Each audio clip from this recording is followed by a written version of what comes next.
ఎత్తైన ప్రదేశాలలో చల్లగా ఉంటుంది. ఎందుకు చల్లగా ఉంటుంది? ఎత్తైన ప్రదేశాలకు వెళ్ళినప్పుడు పృథ్వీ వినాలి, వెళ్ళినప్పుడు అక్కడ ఆ ఎత్తైన ప్రదేశాలలో గాలిలో తేమ శాతం ఎక్కువగా ఉంటుంది. గాలిలో తేమ శాతము కాబట్టి ఎత్తైన ప్రదేశాల్లో ఎప్పుడు చల్లగా ఉంటుంది.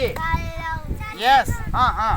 డబ్బు ఉండే వాళ్ళు, బాగా డబ్బు ఉండే వాళ్ళు ఏం చేస్తారంటే, ఎండాకాలం వచ్చిందనుకోండి, ఎండాకాలము అప్పుడు ఏం చేస్తాం, కొంతమంది మనకటోళ్ళము మనకు ఆడికాడికి డబ్బులు ఉంటాయి కాబట్టి మనకు లెక్కలే, కానీ డబ్బు దండిగా ఉండే వాళ్ళు ఏం చేస్తారంటే, ఎండాకాలం వచ్చిందంటే వేసవి విడుదలు అంటారు. ఎత్తైన ప్రదేశాలను ఏమంటాము? ఎస్.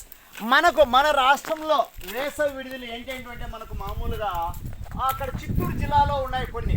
చిత్తూరు జిల్లాలో ఏమి దాని పేరు ఏం పేరు? విజయ్ హార్స్లీ కొండ. ఏం పేరు దాని పేరు?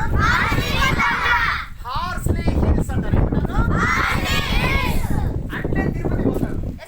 తిరుపతి పోయేటప్పుడు కలిగితే ఆ హార్స్లీ కొండలు చూడొచ్చు మనం మామూలుగా. ఓకేనా?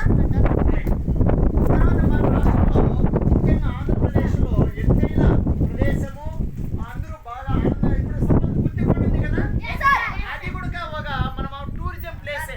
దానిపై కూడా మనం ఎత్తుగా ఉంటుంది కాబట్టి పైన చల్లగా ఉంటుంది. అవునా?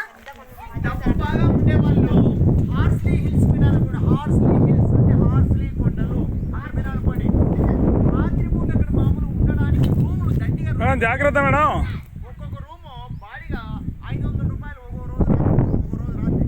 డబ్బు ఉండే వాళ్ళు బాగా అక్కడే ఉంటారు. పగలంతా అక్కడే బాగా మంచి మంచి హోటల్స్ ఉంటాయి. మనం తినాలి కదా, మరి తినుబండారాల వాటి కోసము అక్కడ మంచి మంచి హోటల్ ఉంటాయి. మంచి మంచి హోటల్ ఉంటాయి. తర్వాత ఎక్కడ ఎటు